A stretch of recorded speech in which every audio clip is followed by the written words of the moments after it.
So on the line today to Mark Passio. How you doing, Mark? Mark, it's great to be here on your show today. Thanks so much for inviting me on. Great to have you on. So your website is called What on Earth is Happening, whatonearthishappening.com. It's thoroughly recommended as a resource.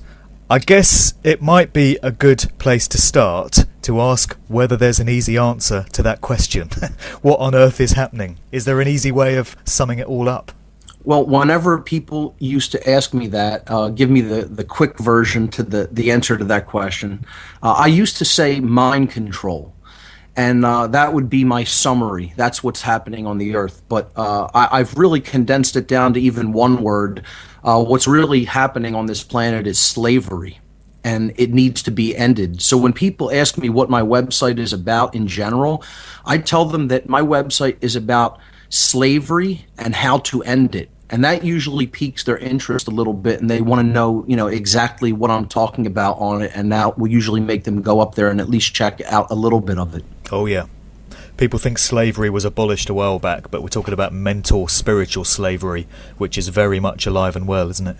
That's right. It's all over the earth. I mean, really, we are held under duress at all moments of our lives, and many people don't even recognize that, and they think what they're living in is something akin to freedom when it's nothing of the sort at all.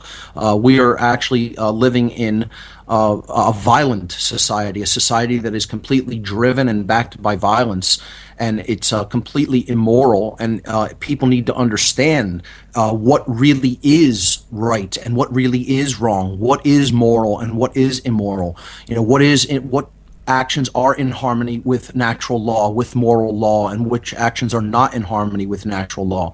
And that's what people don't fully understand as of yet, and that's why we're not really a free people. And until we understand the true objective difference between right and wrong and live it in our lives, we're not going to be free. And that's really the kind of material that I get deeply into in my podcast series and on my website in general. Yeah. Well, I definitely want to get into all of that. I want to get into natural law. I want to get into the awakening of humanity and all this spiritual stuff, and keep it positive, keep it uplifting and inspirational. But before we go there, I just want to recap a bit on an aspect of your background, which I know a lot of people will probably be quite shocked about. Sure. You were a practitioner or a priest, I believe, in the Church of Satan? Yes. For many years, I was involved in Satanism and dark occultism in general. I became attracted to it in my youth through a hatred that developed for general organized religion, or what I now call cultural religion. And my background, my family, wasn't the kind of people to question things. They were the kind of people that just accepted what was given to them by their parents and their parents before, and then just propagated that system of indoctrination with religion and with just anything else that is going on culturally in our lives, in our world. Yeah. And when I started realizing that the world wasn't as it seemed to be, or as even my family and parents were telling me that it was, I rebelled against that, but in a very dark and negative way, with a lot of hatred. And I had no frame of reference in knowledge, in true knowledge. So I explained to people I didn't understand astrotheology. This is a topic that people really have to understand in order to understand what religion in the modern day is. I had no knowledge of astrotheology. When I learned about astrotheology, all my hatred for organized religion vanished almost in a moment when I understood what religion really was and where it came from and why it was the way that it is today. Lacking that knowledge, without that frame of reference, I couldn't assuage the anger that I felt for seemingly being lied to or misdirected by even members of my own family because of the lies that they had accepted and then just mindlessly propagated.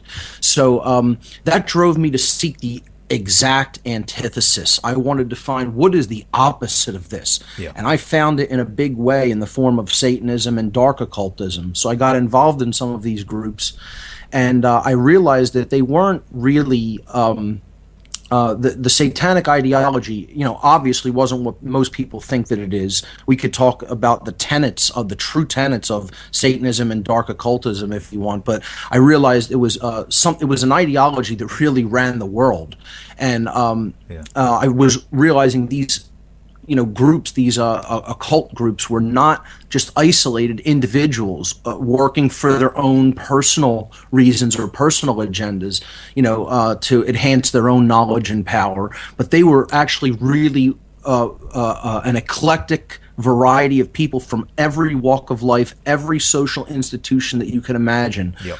Politics, banking, law, entertainment, military, the medical profession, education, you name it. Yep. And they were working together. They were a tight-knit group of interconnected networks, and they were working together toward a common agenda. And that agenda was really controlling everybody else. Yep. This was like a an arm of a cabal that's working toward global slavery, working really to continue global slavery because they're already in control. And again, the level I was involved, I tell people very honestly, was what I admittedly call the Boy or Girl Scout level of involvement. This was a very low level area where they were looking for people with certain personality traits, talents, characteristics that they could exploit and then groom that person upward through the so-called chain of command or the hierarchy, however you want to call it, in this dark occult network, to place them then in a position as a point man for them to exploit and influence society. So I call what the Church of Satan was doing psychological vetting and filtration. They were vetting people for certain psychological characteristics, and then they were filtering them upward through their hierarchy and grooming them as point men for positions of power. Yeah. That's really what this whole satanic network does. It interfaces with the public at this low level that I was involved in it at. And when I realized that I was involved with these organizations at that level, my conscience at that point wouldn't allow me to go further. I wanted no part of it at that point upon recognizing what it really was at a higher level, that this organization was just this real low-level public interface level of these higher-level dark occult networks that are working worldwide. So I pulled back my involvement and have no affiliation with them now and never will again, because I was about going into this knowledge, this hidden knowledge, for just personal reasons. I wanted a personal tactical advantage in the world over other people who didn't have that knowledge. In my former low level of consciousness and selfishness, and just a life that was just geared toward service to self in my past. Essentially, once I did that, once I understood what it really was, I pulled back my involvement, and they didn't have any problem with me doing that whatsoever. Their reaction to this was, "You think that we need you to do what we're doing? There's 10 other or 100 other people like you that we'll find." And it was more like, go and say what you think to anybody. That we have people's minds under such tight control. You're going to realize that. You're going to find that out. And when you try to tell people about what you've seen, it's not going to do any good. So they were just like, they had no... You. Absolutely. They had no intention of trying to get me to stay, trying to convince me that what I was doing was a mistake, or even threatening me. It wasn't even a threat. It was just like, okay, boy, we're done with you now since you don't want to be involved, and now take off and go and do your worst trying to tell people what we're about, because we have their mind completely and it won't do you any good. That was their attitude. How far back are we talking, Mark, with this? What's the time scale? This was in the started in the earlier part of the 90s and progressed almost through completely to the early 2000s. What do you think the attitude of these people would be now, given the gradual awakening of humanity through the efforts of yourself and many others to alert people to humanity's plight? How do you think they would feel about it at this point in time? Well, Mark, I could tell you an anecdote about this, and it's not very positive. I know the show is called Good Vibrations, and I'd really like to, espouse this on a positive bent. But to be honest, I don't feel that they're worried a bit. Not at all. No And difference. I'm just being honest. I want to be honest with people, and I don't want to break them down and break their will to move forward and change things. That's the whole idea here. That's what Yeah. we want is to activate people. But if you're asking me honestly what I think that they think, I don't feel that they're worried at all, because I feel that they understand a concept about a quantum shift that many people don't understand. And I could tell you a small anecdote about this, and hopefully it will put it all into perspective about what my take. Admittedly, I'm not trying to say that this is how all of them think, but my take on this, based on some people I've spoken to, on what they feel about what's going on globally right now. Yeah. I was involved in another organization, not the Church of Satan. It was another local satanic group or network based out of Whitehall. I've not recently, but about maybe it was probably around 2008, long after I had severed my involvement with a lot of these groups. Maybe 2009. I sent an email to a former associate that was in one of these dark occult organizations, who was higher up than me and who I knew had some affiliation with, some higher level occultists. And I basically just sent a very short email saying, I know you're not interested in really speaking to me or at length or anything like that. I know what I'm, doing now. And I basically emailed him and asked him, what do the higher ups in the satanic hierarchy think about what is going on globally? This was, I guess, around the time, Ron Paul was running for president. A whole lot of videos were coming out online about, 9/11 and the awakening, and, just exposing a lot of stuff. I call it really the time. This was the beginning of the earnest apocalypse, the revealing. This would be around the time that I personally woke up myself. Right. A lot of information was coming forth like a deluge at this point in the world. And, I just asked this person what his leaders thought of what's going on. And instead of responding to me in words, he sent me a picture, a JPEG picture, back by email with no other response. It was just like, how you get an email response and it says on whatever date, Mark Passio wrote, and it had my little paragraph that I wrote down at the bottom, but then above it, in the response area, it had no words. It just had an image. He attached an image, and it was an image of a clown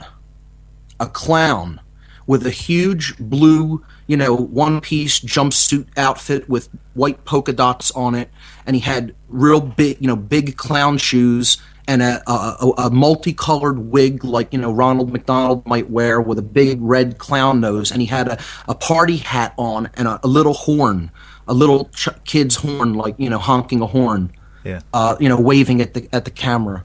That's what he sent me back. Now, what that tells me is that they think that the so-called awakening is a joke. It's so paltry, and it's so insignificant, and it's so completely ineffectual compared to the mass control that they are exerting over the masses of people and over the mass portion of the collective human psyche.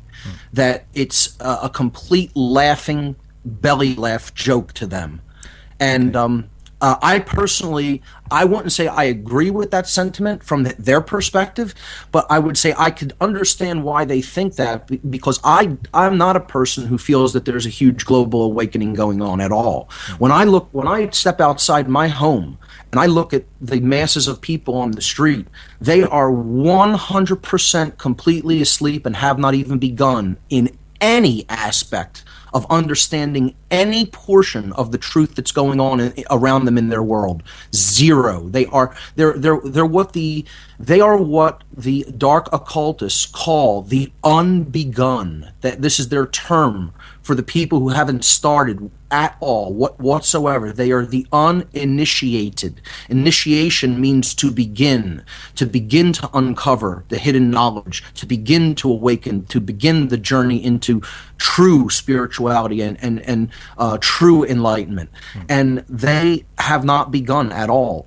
That's what the dark occultists call them, and I puzzled over that term. I didn't understand that term during the entire time that I was involved in the dark occult. Whenever anyone used it, it was just more like one of those things where you just say yes, and just, not completely pretend that you understand it, but just, you don't stop the person from saying what he's saying and ask him for clarification and say, well, I have no idea what you mean by that term. Could you please clarify? I never did that and asked them what it meant, whenever they used that term. And I didn't really understand what they were saying to me when they kept using that term, and very few people used it. It was like you could tell the people who were really higher up in the hierarchy and really into the ideology, they were the people who used that term. The lower down people in these organizations simply referred to common name for the everyday person was the dead. They call people the dead.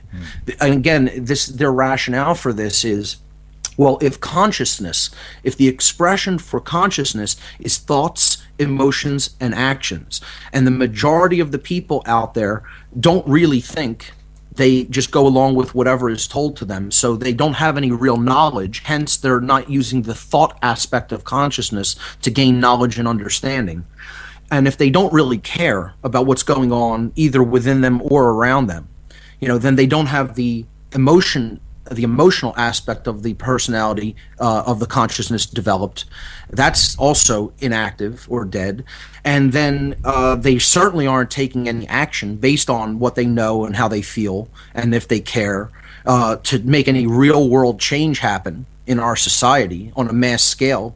So they're inactive, they're either lazy and don't want to do that work, or they're cowardly and they're afraid because they're afraid of standing up and standing out and doing something that other people aren't doing and speaking out against the system. So if their rationale is, if the person's thoughts, meaning they have no knowledge, is deadened, okay, their thoughts are deadened, their emotions are deadened, meaning they don't care, and their action is deadened, meaning that they don't act because they're either lazy or cowardly, then they're dead. All three aspects of their consciousness is dead, so they consider them, and their rationale for doing anything to them that is harmful is, I'm not doing that to an actual living being. I'm doing that to something that's a thing that's already dead. They deserve and that what is they how get they look because at they people. brought it on themselves. Yes, the way they see it. That is how they look at it. Absolutely, yes. So, to go back to your original question, what do I feel about the global awakening, or what do they feel about the global awakening? They're not concerned about it at all. And I would like to tell you that they really absolutely should be concerned about it, but I don't want to be concerned about it until it happens in much, much, much larger numbers. There will be concern. People ask me this all the time. When will you say that the world is really waking up?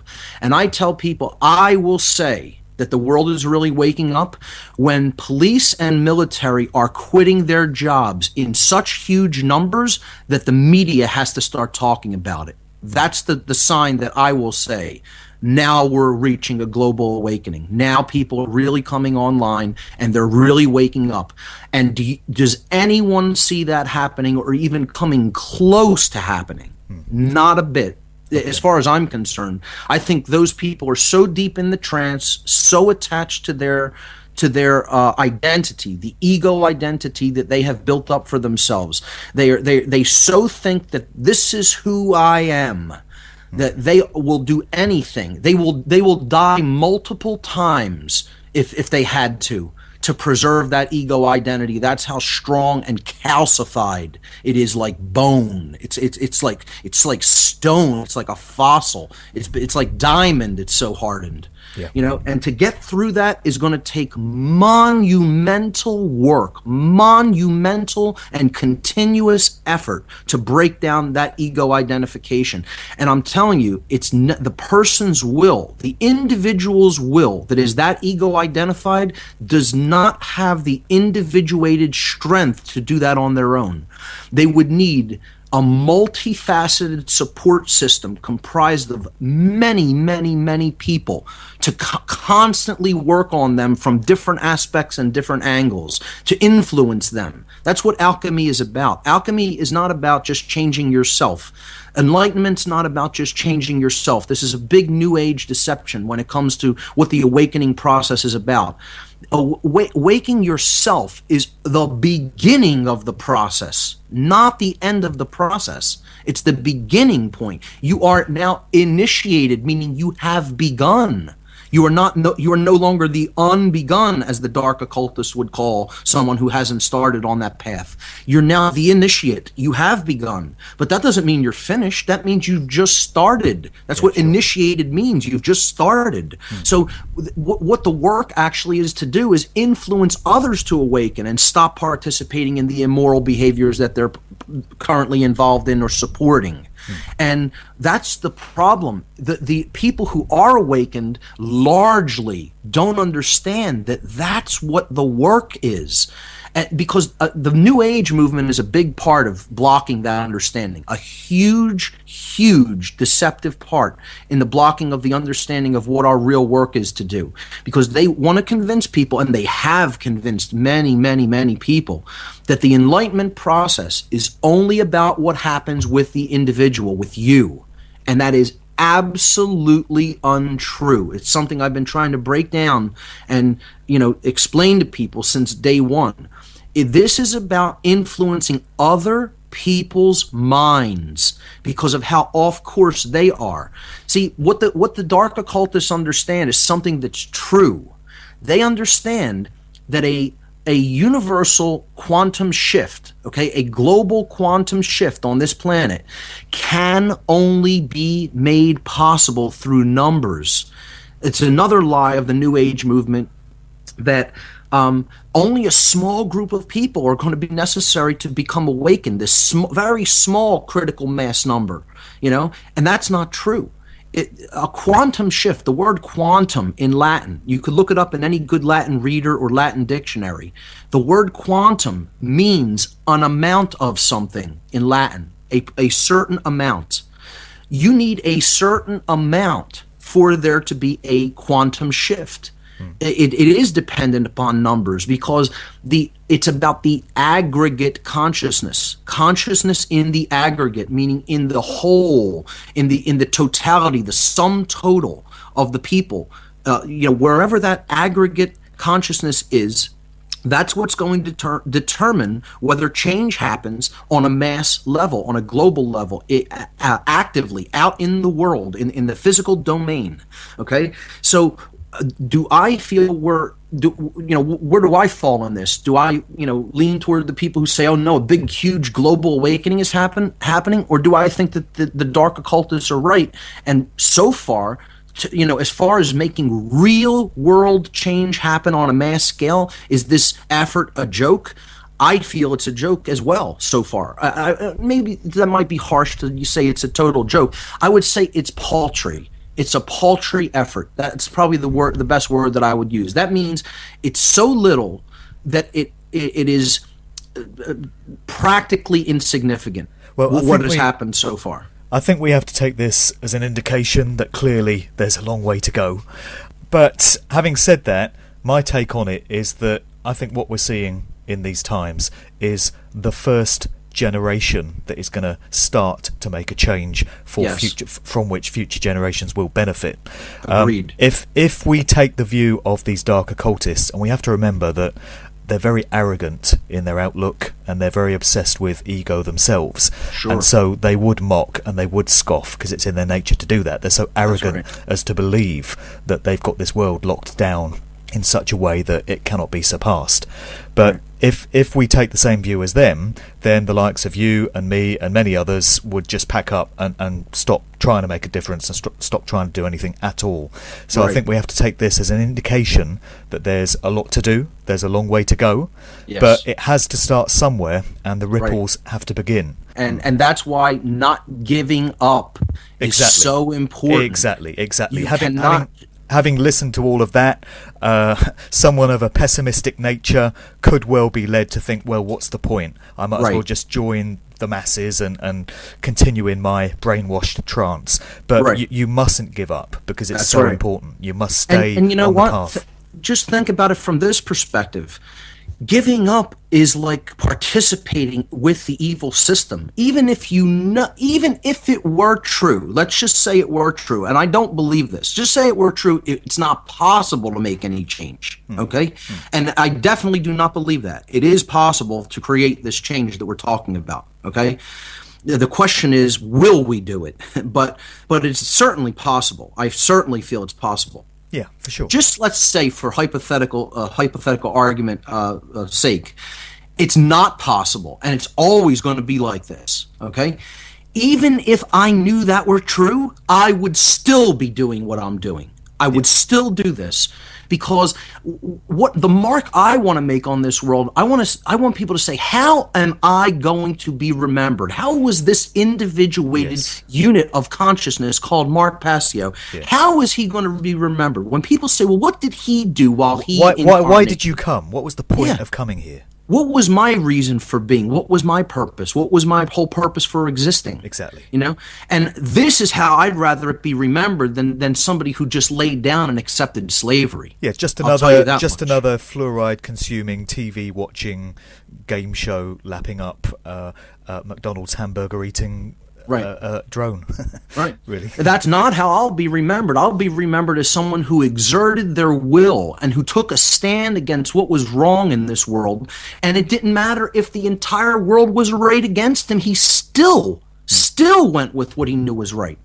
And you know what?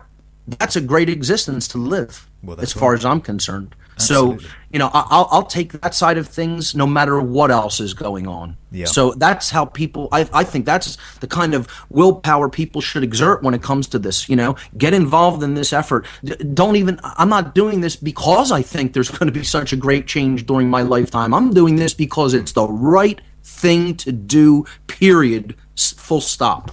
Absolutely right. Absolutely right. I think that's what's motivating quite a number of people in these times as well, regardless of what else is going on. It strikes me that the question of what life is all about and the meaning of our existence, why we're here, is a question that must have crossed everyone's mind at some point in their life. So even going back to the TV watching, hamburger munching masses, you know, at some point in these people's lives, surely they must have stopped to question, who am I? Why am I here? What is life all about? You know, atheists have arrived at, you know, people that believe in no spiritual existence at all. They've taken the decision that there's nothing out there. At least they've thought about it. They've addressed the question. And it strikes me that everyone surely must spend some time in their life reflecting and musing on these things. But you get people reacting in different ways to the important questions in life. You know, some people end up pursuing a very spiritual path and they seek knowledge and self-empowerment and all of that. Other people join organised religions. Other people make the conscious decision to be an atheist. Do you think there's any sense in which our life experiences may already be mapped out for us before we incarnate into this reality? And when you become a Christian or an atheist or a spiritualist or whatever, you're merely going through the motions in your daily lives that have been kind of preordained for you, whether by yourself in a higher state of consciousness or by some entity that some people would call God. Does that make any sense? Sure, it does. Can I go back a little and address a little bit of the first part of what you said, and then I'll answer your question about whether it's a bit of a two-parter, really, isn't it? Yeah, whether our lives are kind of preordained or not. The first thing that really resonated with me with what you said there was the role of knowledge as to what colors somebody's worldview. You know, you have people that have kind of like you could say given up on even thinking that there is any real purpose to anything, because I feel like they've glimpsed that there's a role that knowledge plays in that. And they know they don't have that knowledge, and they know it might be a long and arduous journey to acquire that level of knowledge. And what comes with a lot of knowledge? Responsibility. And these are individuals who are still in a childlike mentality and a childlike psychological makeup. And when they even subconsciously, they don't even have to consciously put all that together, what I just laid out there, okay? They can understand that from an intuitive or subconscious point of view, that, well, there may be answers to this, and more likely than not, there are answers to these questions, but that involves a lot of effort to acquire it based on where we're at now. As far as this knowledge being hidden or suppressed, or even just being ignored by the mainstream, so that it's you have to go into what you could call fringe areas to even acquire it. Okay, yeah. They don't want to be seen as people like that. They don't want to do that work. It's a laziness thing that they don't even want to do that work. They just want they want somebody to give them the Cliff's Notes edition or the 6 o'clock evening news soundbite variation of the knowledge that leads to enlightenment, and there is no such thing. Exactly. So the first thing is the role of knowledge, and that's like almost a dirty word to most people, because that involves effort. Knowledge just doesn't suddenly bestow upon you. Yeah. You have to go out, seek it, acquire it, filter all the disparate pieces of information that you've encountered to come to an understanding of the truth. That's First of all, that's a lot of work. Believe me, I don't know what I know now accidentally. I don't know what I understand right now in my life. I didn't come to acquire that information accidentally. That was long, hard, deliberate work in the face of a lot of other distractions, in the face of a lot of other things that tried to take me off of that path, and that is a continuous effort of willpower to acquire knowledge like that. That's what people, I believe, subconsciously recognize is necessary. And they don't want it to be that way. Yeah. They hate that it's that way. So they say, well, I'd rather just say, I don't believe in any of it, or I don't care, and I'm just going to drift through and not bother to do that, because where we're at right now, it's so arduous. It's such a difficult task and journey to acquire that knowledge. And then on the other end of it, what do I get? I have now personal responsibility that I have accrued because I have this knowledge. That puts me in a position of moral obligation. Exactly. That if I recognize the world is in a precarious position and everybody is asleep, well, I have the responsibility to then take the time of my life to bring this information to other people. Yes. And that means sacrificing other things that I want to do for me. That's right. And therefore, these people just say, no, I can't be bothered with that. I'll just, float through here and not bother to do it, even look into it from square one, and stay as the quote unbegun. So that's the first part of the question or comment that you made. The second part was you asked about fate, or if there's any kind of a predestination for souls, for our lives or our life's purpose. Exactly. And my answer to that is no, I do not believe in fate. I believe in synchronicities that lead us up to our purpose. And then we can choose whether we want to follow those or not. But I believe this is a free will zone. We have free will in all the decisions that we make and in all the behaviors and actions that we take. So I don't think God or the universe makes us do anything. Having said that, though, I also accept and know that there is no such thing as action without consequence. See, that's how our behaviors interact with the universe, through natural law. Natural law brings us the consequences of our behaviors so that we can understand what we've just done and whether it's something wise to do or unwise to do. So while I don't believe that anything makes us do anything in particular, okay, so I don't believe in fate or predestination, there is a predetermined aspect to reality, and that is natural law. It is set in stone, and it works the way that it does flawlessly, universally, 100% of the time, and can not be broken. It cannot be suspended. Is this what would alternatively be referred to as cause and effect, or yes? There are many terms for it, but it's basically the laws of what you put out there, you get back. The energy that you extol comes back to you, and that's correct. Is reflected back at you.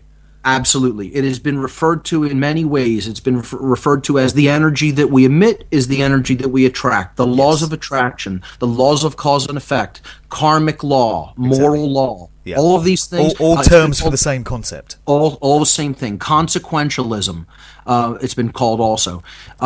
This is all what I simply group under the banner and the umbrella, the term that I simply refer to as natural law. I've also called it universal spiritual law, because natural and spiritual are the same thing. They mean the same thing. The word natural is actually derived from ancient Egyptian or Cometian language, neter. Neter means spirit or God, and al is a Middle Eastern root that always means of or related to. So related to the spirit, related to God. That's what the word natural means. It's the same thing as spiritual. You're just taking the root neter and replacing it with the English equivalent spirit. Neter, all, spiritual, all. It's the same thing, the all spirit.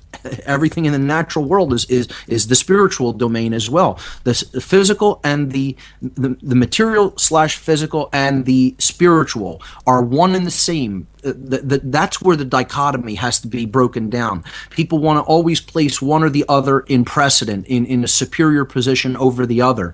And in my work, I feel that that's a fallacy, and it's something that leads people down the wrong path. The material is not superior to the spiritual, nor is the spiritual superior to the material. They are the same realm. This is the domain that spirit incarnates in a physical form to have an experience in, and the material should not be, pushed to the back burner any more than the spiritual should. So to go back to the question, though, while I don't believe in fate or total predestination, I believe that there is a predetermined aspect to the universe, which is called natural law, and I believe that there is a randomness component to the universe, which is known as free will, and they interact with each other and play with each other and dance with each other, if you will. We have free will to act, but not without consequence. So then we make our free will decisions, then we choose a behavior, and then we receive the fruits of that behavior through natural law. And that's how our universe is built. That's how our reality is built. Our reality is built in such a way. These are the real laws of attraction. The laws of cause and effect need to be understood if we're going to understand how we are co-creating the reality collectively in the aggregate.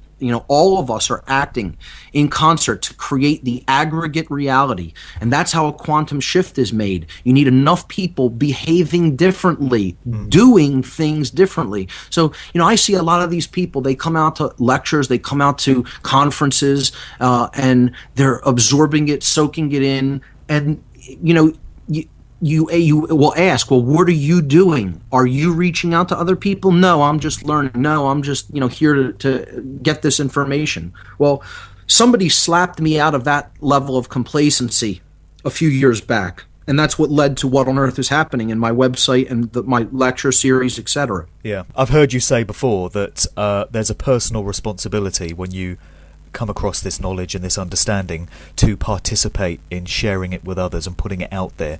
And the way in which people can do that differs from person to person. Not everyone is equipped to do podcasts and radio shows and lectures, but there are many different ways that you can participate depending on your personal skills and gifts and abilities. But either way, there is a personal responsibility to act upon this information when you come across it. I've heard you say that before, and I absolutely agree with that. That's exactly right. And, so the problem is that so many people aren't doing that. Yeah. Because and I think part of it is a lot of the information that many people encounter at first is of a new age variant, a new agey variety of information. And I'm not saying not to ever look into that. I think that does need to be looked into, and a lot of the really true and powerful and empowering concepts that the New Age movement talks about and brings forward need to be understood and integrated. But then there's these subtle deceptive things in the New Age teachings that I think people take in with the good stuff. They're taking in these adulterated concepts, these adulterated so-called teachings with the good stuff. And that's a big, dangerous thing to do. It's a dangerous proposition to just take all of that in and not filter any of it. Yeah. So, and that's the danger in the beginning of this journey, again, because a lot of this New Age information comes in at the beginning. At least it did that. It was that way for me. Then the whole, global conspiratorial aspect opens up to you, and that's the negative part. But and for some people it happens the other way. They get the negative stuff first, and then they start to understand the spiritual aspects. For me, it was the other way around. I came to a level of somewhat of spiritual understanding, and then really started to delve deeply down and understand the control system. Even though I had been involved in it at a low level, I was still under mind control myself, and didn't really understand how all these different societies, networks, and institutions worked together. Yeah. So that took a lot of uncovering and discovery and truth seeking and reading, etc. as well.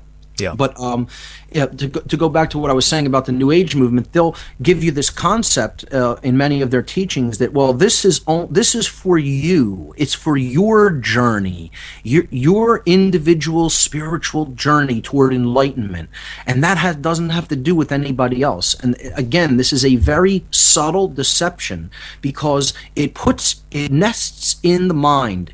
Possibly even into the subconscious mind of the person who's taking in such a teaching, that all this is about is my understanding. And once I have the knowledge that I need, and I can get that from all these different sources in the modern electronic era, technological era, then I'm done. And I don't need to go out and become a teacher of this information. I don't need to try to explain to my family that this is how the world really is. Yes. I don't need to go online and make my views public online, because I just want to hide in my little shell, in my cocoon, grasping onto the little bit of knowledge that I have. This is the danger of where it will lead to. And what good would all this knowledge do if people aren't sharing it and acting on it? Absolutely. And the second part is the most important. Sharing it is absolutely critical.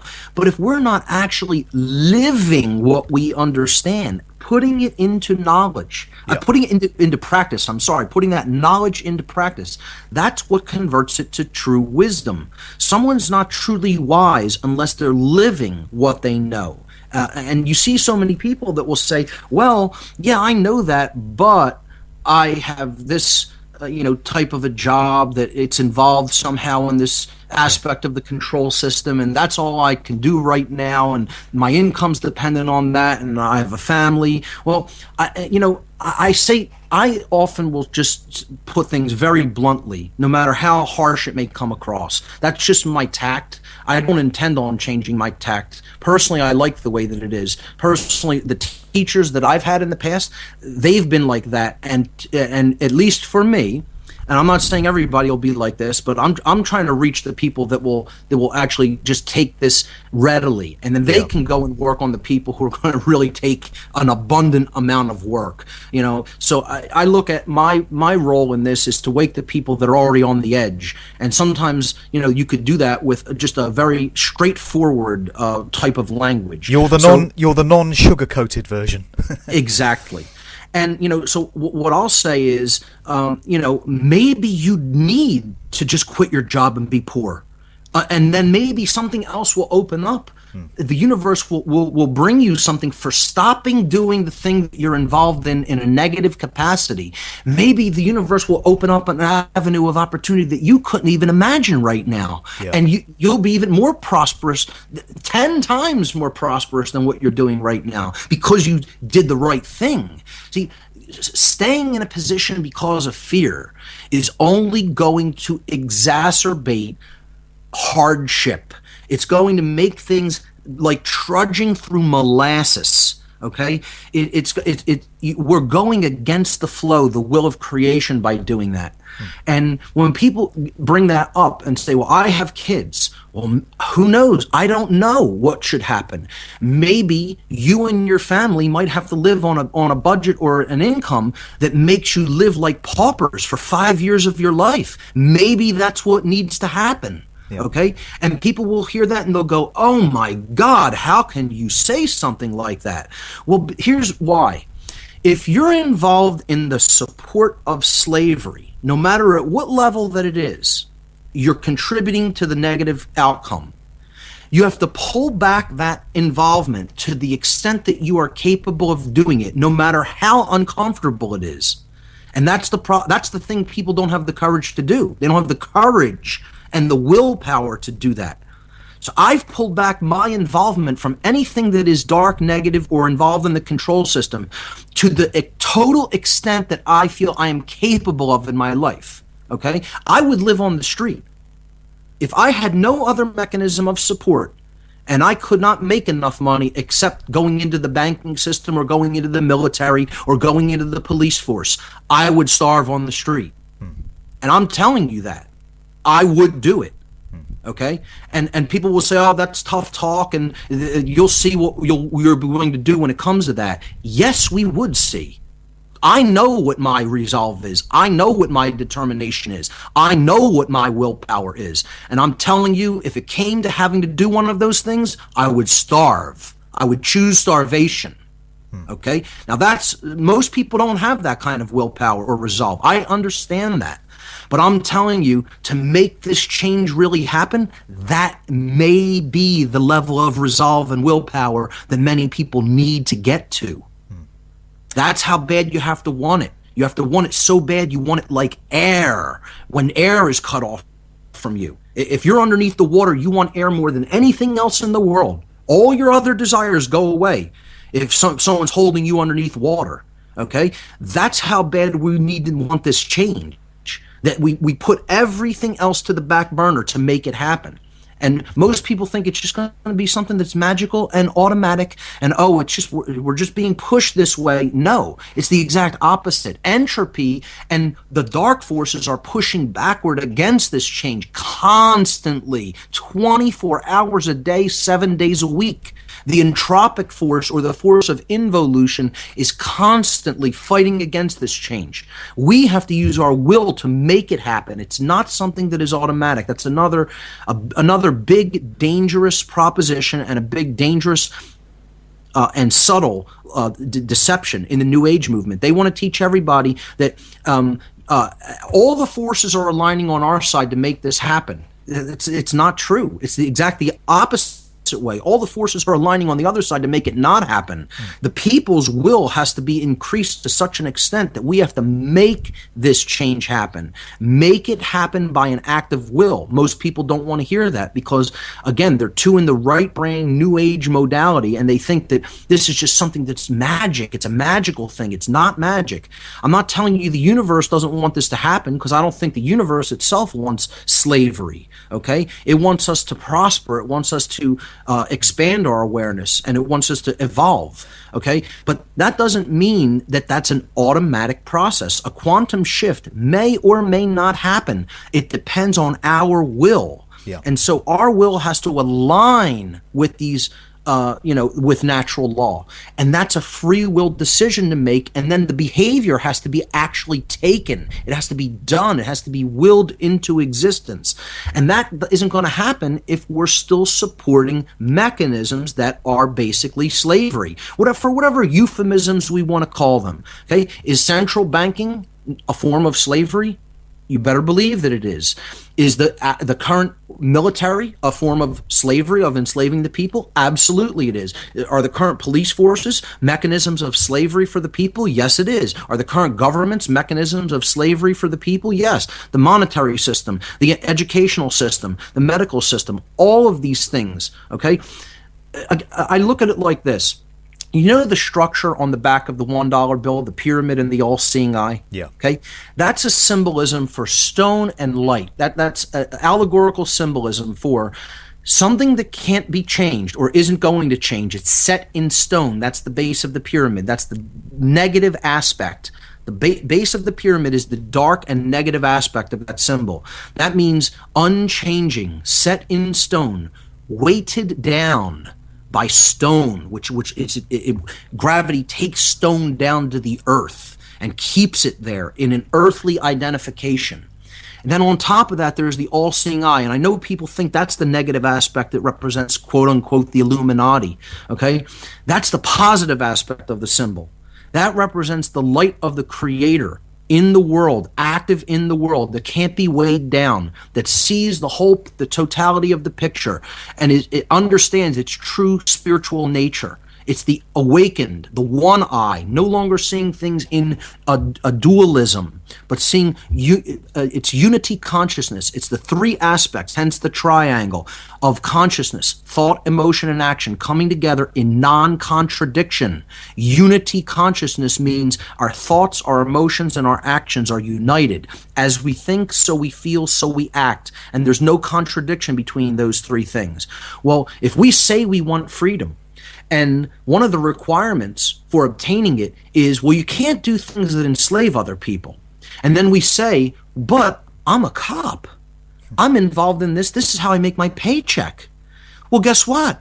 You can't get true freedom and continue to support a system of slavery. You're the stone in that pyramid saying, I'm going to change this structure of stone from the inside, and somehow it's going to magically change from the outside. I'm going to work in here inside the stone. When I'm stone already, I'm part of the structure, and I'm going to change this structure from the inside. That never has been the way anything throughout the history of human civilization has ever worked. That's why, see, this is the symbol of all masonry, whether it's free masonry or dark masonry. In occult terms, there's two kinds of masonry. There is true Freemasonry, which means you're building toward freedom. You're trying to remove that stone, all the barriers to the light, to let the light down and join with the earth. That's what that stone represents: blocks, barriers, barricades, walls that we erect and to block us from freedom and from the true light of the Creator. And then there's the dark mason. He wants to build with the stone. He wants more of the stone. He wants to block people in. He wants to wall them in. He wants to wall them off from each other. That's what that bottom part of the pyramid in the stone represents. It's a spiritual prison. It's a trap because it's a trapezoid. The trapezoid is the big symbol in Satanism. See, people think the inverted pentagram is the biggest symbol of Satanism. It is not.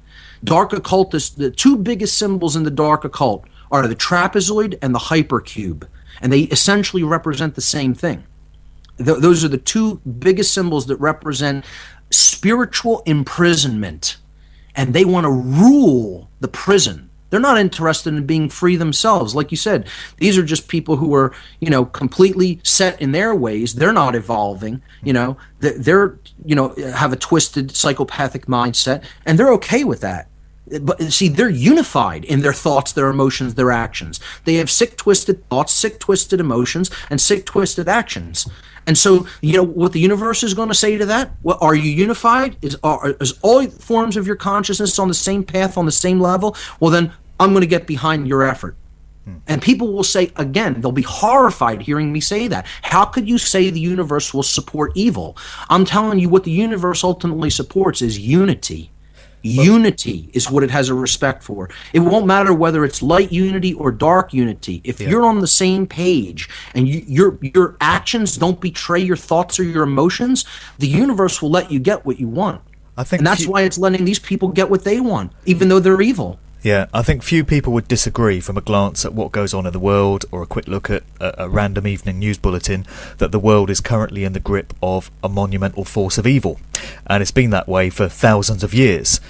And it would appear that things could equally have gone the other way, and that we could actually be living in a sort of utopian paradise if the focus had been on love and benevolence all that time rather than evil. Again, it's free will and things were allowed to go that way because enough like-minded individuals concentrated on manifesting these evil, malevolent things. And we have the opportunity anytime we want to recreate our reality and our existence by overwriting the current version of it with a version that is all about love and benevolence. It's free will again. And that ultimately comes down to how deeply do the individuals in that society understand natural law, and what I call the law of freedom.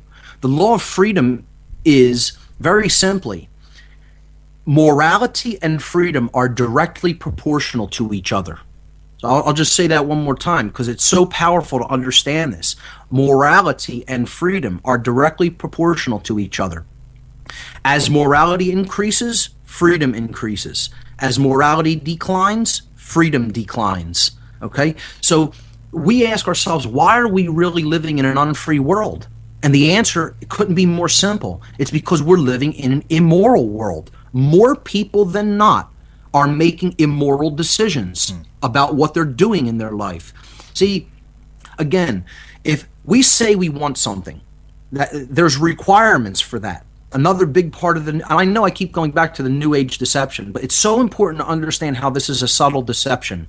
It teaches seemingly positive things, but what it leaves out, what it doesn't talk about, and the subtle deceptions that it inserts are so nefarious. We really need to understand that a lot of these things that people are being told through this movement are untrue and not the way things really work. And I'm not telling you throw the baby out with the bathwater either. There's a lot of good things that are true that they teach. And that's how they get people to take these poison pills. They wrap it up in a whole lot of good stuff. And then they put that poison pill inside the good thing, so you'll take the good thing, but you'll be getting the poison with it. Yeah. So, one thing people have to understand is the more that they align themselves in a behavior or in support of a behavior that is immoral, all you're doing is creating more slavery. It can't be any other way. It's impossible for it to work out any other way. So an anecdotal example. I was on at a rally to alert people and raise consciousness about the horrible monetary practices of the Federal Reserve System and how what they are deliberately trying to do is deliberately create debt slavery and devalue people's earnings and devalue their purchasing power. So we were handing out some flyers on the street action, walking down the street and handing out information about what the Federal Reserve System is here in America as a central banking system and what it does. And we reached Center City, Philadelphia, around City Hall here in Philadelphia, and I gave a flyer to a woman, and she said, I'm not going to do anything about that because I work for them. And she said, I don't even need this flyer because I already know how evil they are. I work for them. And I said, okay, did I just hear that correctly? You said, I already know how evil they are, and yet you continue to work for them. That's the worst place you could possibly be in, ladies and gentlemen. That was a conscious choice. Willfully choose to cooperate with evil because you want something from the evil that it can give you.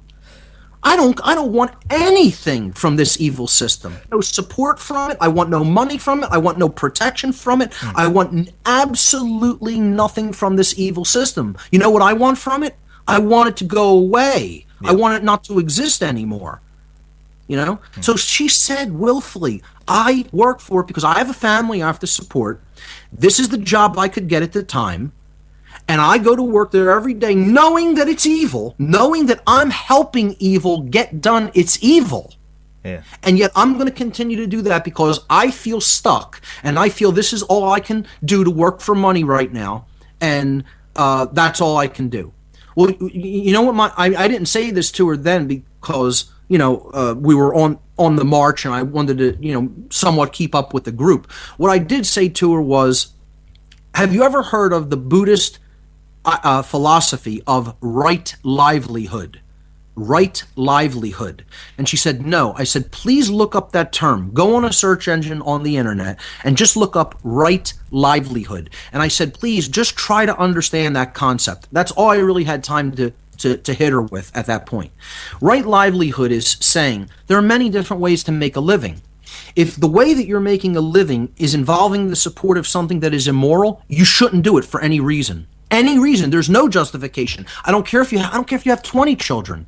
I don't care what you're saying you're doing it for. It doesn't matter. It's an unacceptable justification. And that's an absolute. And the human ego has a problem with an absolute. It says, well, there's a reason that somehow, it can be justified, or and it searches and keeps looking and saying, well, there's got to be something that can make this right. There's got to be something that can make this not immoral. No, there's not. It's an absolute. That's the problem that the human ego has with an absolute. You know, we can't sit down and say some things are absolute. Some things are absolute. Some things are not absolute, but some things are. And I'm telling you, this is one of them. This is something, the universe isn't going to look and say, people want to think, here's how people want to imagine that it works.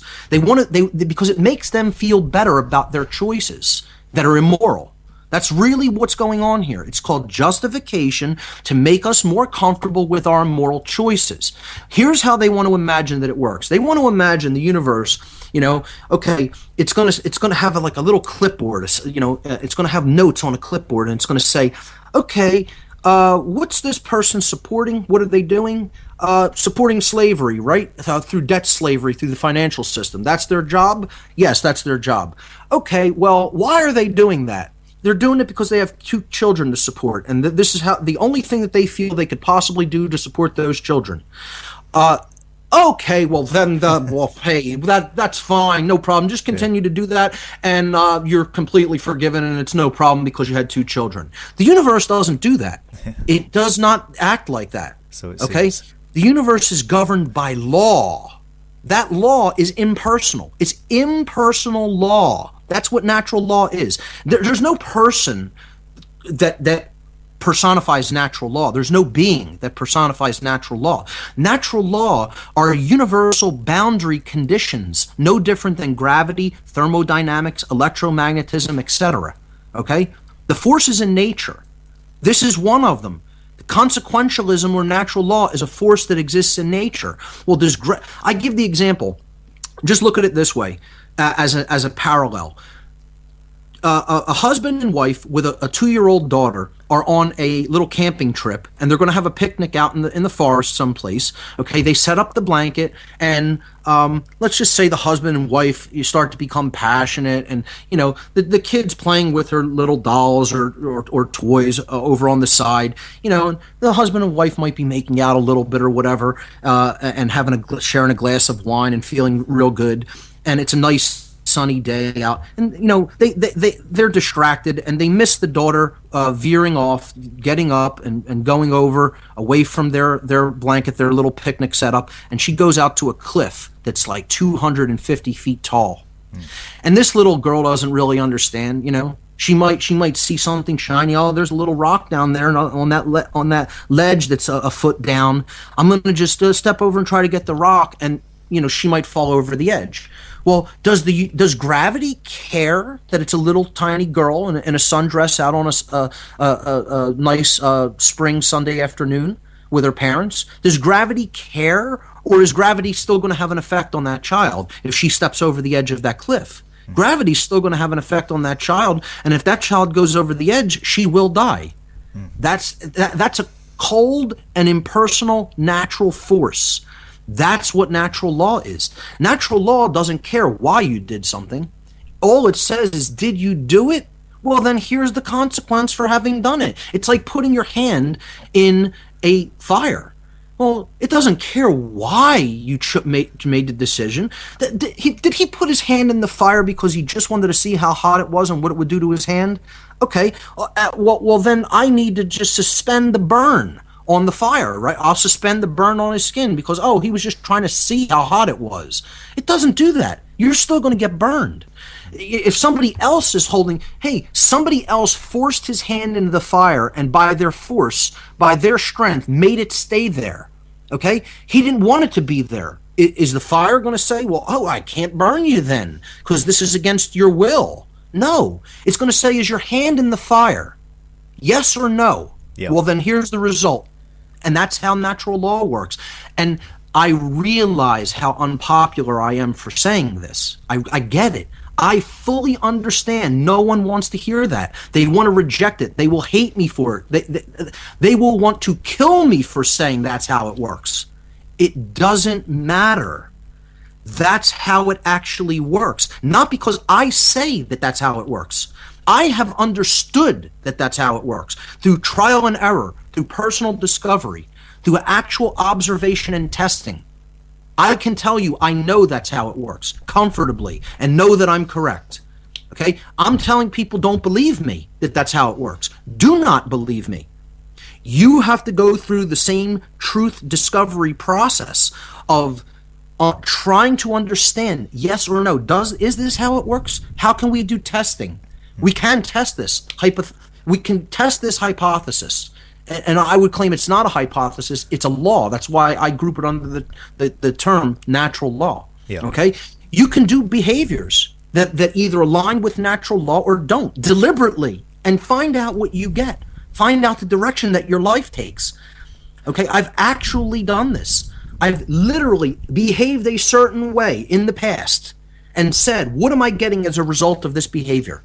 What is this behavior? What is this involvement with this kind of a person getting me? What is this involvement with this kind of a group getting me? What is this involvement with this kind of a job getting me? I've done this deliberately to see what would manifest in my personal life. One of the things that you say on your website is truth can never be destroyed. I think the full phrase was all is love, fear is illusion, all beings are free, truth can never be destroyed. And I've considered on many occasions lately how incredible it is that the truth always seems to rise to the surface in the end. Yes. Sometimes decades or centuries after a certain event. You know, Yes. you have people now questioning the Kennedy assassination, for instance, Yeah. which is 50 years ago. And then Yep. there's all kinds of theories about it, and there's information which is coming to the fore for the first time in 50 years, which may or may not be the truth. But, you know, the truth always seems to rise to the surface. And by the time that it does, often many human lifetimes have come and gone. Many individuals would have departed this realm without seeing great truths being revealed. And yet in the end they always are, and it seems the truth doesn't have a sell-by date, and it always does shine through in the end, one way or another. Right. Yeah, exactly.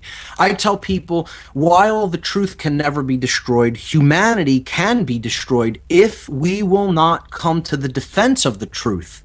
Another thing that a lot of people think is that, well, there's no need to come to the defense of truth because truth can't be destroyed. Well, that's not.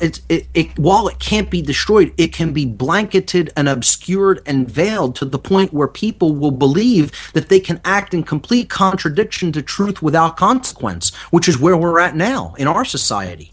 You know, that's how much the truth has been veiled from people's eyes, or they have been dissuaded from ever looking into it. So, you know, the whole thing is that people have to actually continue to speak the truth once they have come to understand it. Again, that's the beginning of the process. The understanding of how natural law works is the beginning. Teaching that to other people is what the actual work that we are charged to do here is. Because, in other words, if no one ever put out any of these ideas into the world, no one ever attempted to put out an understanding of natural law, and I had to aggregate it from different sources, okay? Because many people talked about it from different angles, and again, from different, colloquial types of languages. Like, you know, you read about natural law from an 18th or 19th or early 20th century perspective, it's going to be a lot different than, it's going to be worded a lot differently than how you might understand natural law from hearing about it from me. or reading about it from someone who puts it in pretty plain and easy to understand terms, like Richard Wetherill or someone, for example, just as an example. You read this in older occult books of how this works, and of course it's going to be much more verbose or even more cryptically worded.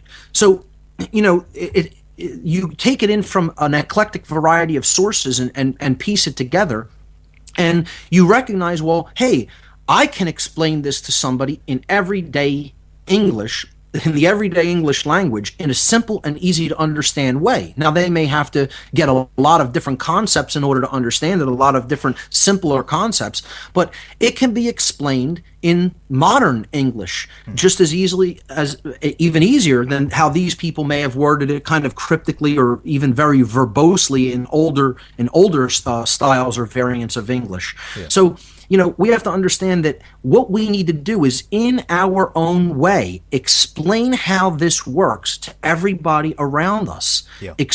Talk to people. Communication is that's the biggest skill. When I tell people in some of my lectures, part of my lectures are sometimes about what skills do we need?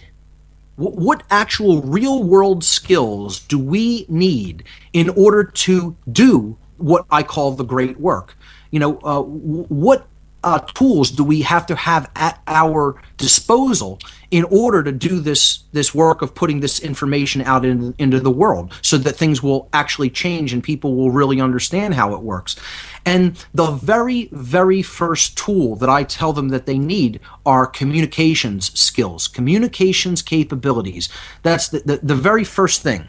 Okay, organization is also a big part of this. You need to be able to structure and organize knowledge and information in whatever form you're going to do it, even if it's just talking to someone else, right? Because you're going to want to start somewhere. So that's going to involve being able to think about it from a linear progression, right? So these skills that I'm talking about, they're left-brained aspects largely. They're about doing something in the physical world. They're about organizing, communicating. Verbal skills are left-brained, okay? To know how to structure words so that you can get an idea across to people, to learn how to organize concepts and ideas, etc. So these are some of the first things I tell people. These are your required skill sets: organization and communication skills. So you think about it, the right-brained aspect is the taking it all in. You're opening up your mind when you're in the right brain modality to taking in all of that knowledge. Yeah. Then what you're doing is you're filtering it, and then you're going to organize it so that you can communicate it to other people with the left brain. The problem with the whole creating this change, this great work, is that people aren't honing and developing these skills enough so that they can communicate it to someone else. And part of it is also that they believe they don't have to communicate it to someone else. Again, about 6 years ago or so now, someone gave me a almost like a harsh smacking around in verbally, in words. They said to me, "What are you doing with what you know? You know so much, but what are you doing with it?" And I said, "What do you mean? What am I doing with it? I've been going to this conference, that conference, this lecture series, that gathering, and I'm taking it all in, and I'm understanding more and more and more." And this person said to me, she said, "What makes you think you're allowed to just do that? Just take it all in, and you're not putting anything back out there so that other people can understand what you've come to understand." She said, "What makes you think you have a right to even do that? You're in a position of responsibility because you're in a position of knowledge. You've gained all this knowledge. You're clearly a knowledgeable human being. You have to explain this to other people in whatever way you can, in whatever skill set that you have. You need to put that into practice." There's a great line in a hip-hop record by Public Enemy, and it's Chuck D, frontman of Public Enemy, and he says, "I'm at the age, if I can't teach, I shouldn't even open my mouth to speak." I love that line. Wow. I'm at the age, if I can't teach, I shouldn't even open my mouth to speak. I feel that fits in. That's powerful. Yeah, really. I love their lyrics. They're a great group, and have talked about the dynamic of freedom really since their inception. Oh yeah, but they know. that's powerful. That says it right there. Really? Yeah. This is about reaching out to other people. And again, like you said, you don't have to have all the same skill sets as somebody else. Okay, you have to do what you are capable of based upon the skill sets that you have. And if you want to do something different and it requires different skill sets, then you need to be able to go out and acquire those skill sets. You need to go to somebody who does know how to do those things, yeah, and get lessons so that they can teach you. So, you might need to do website design. You might need to learn marketing and promotion to promote events. You might need to learn video production or audio production, how to make a podcast, how to make a presentation. If you want to not do podcasts, but maybe you want to present in front of people, you're going to have to learn PowerPoint or Keynote or LibreOffice Present or something like that. There you You're go. going to have to learn something that you can actually do that task with, in the modern world. So, graphic design, making flyers to promote your material or promote your presentation. All of these skill sets are involved. So it's important to first learn where are your strengths. What aspect of this are you going to take on? Yeah. Okay, you might want to just talk about the monetary system at first, or you might want to just talk about the health dangers of, or eugenics, or the occult or symbolism. It doesn't make a difference. I've chosen to try to aggregate it all and put a little bit of information about all of it out there, so people get the big picture, the tapestry. I'm not even saying everybody would have to do that, but based on what you know now, you have a moral obligation to put information out there for other people in whatever way you are best suited to doing it. And if you want to be able to do it in a different way, then go out and get those skills. You're capable of doing that. All it takes is some time, attention. You might have to pay for certain lessons if that's the only way you can get the skill set. And if you have the income to do that, then you'll make it happen if you want it badly enough. Yeah. Nothing short of fascinating. Lots of food for thought for people there. Do you just want to conclude by recapping on your website, whatonearthishappening.com, and particularly the podcast series that you do? Because Yes. I know that you recommend people start at Volume 1 and work their way through, which might sound like an obvious thing to do, but it is progressive, and if you listen to Volume 18 without listening to the first 17 volumes, right. it won't make much sense. So do you just That's want to right. recap on where you're going with that whole series? And I think that's great that you brought that up, because that may not be so intuitive to some people. A lot of people, they'll click into a podcast and they'll say, well, what's he up to now? What's he talking about right now? This is the freshest, most current stuff. Yeah. Please don't look at my podcast like a current events series. It is not. This is timeless knowledge. Okay, the things I talk about in podcast number 1 are no different. I would say the same things now that I said in podcast number 1. This is information about what has been going on, is going on, and is about things that are really unchanging. I sometimes talk about current events that are happening, but only to put them in a perspective, in a framework. Of the framework of the tapestry of the total information I talk about. So the website is whatonearthishappening.com. When you get there, my best recommendation, some people are very visual and they want to go right to the videos. The videos are great. If you want to go there, that's fine. There's a lot of info there too. The real body of knowledge there is in the audio, in the podcasts. And there's visual presentation slides given with most of the podcasts as well, because I'm a visual learner. I'm an audio and visual learner, but mostly a visual learner, and I really want to put graphics to what I'm talking about. So I do that in kind of a unique way with like mini presentations for each slide, for each podcast that I do. Don't take the temptation to just listen to the most recent stuff. Do yourself a favor and go back to number 1 on page 3 or whatever it is, and listen forward in progression at your own leisure and your own pace. You will get the most value out of this podcast series as a tapestry of information that way. That's my recommendation. And again, the website is whatonearthishappening.com. And Mark, I want to thank you so much for inviting me on your program today. I had a lot of fun. Well, thank you for coming on. Definitely appreciate your input. Great stuff. Thanks for that, Mark.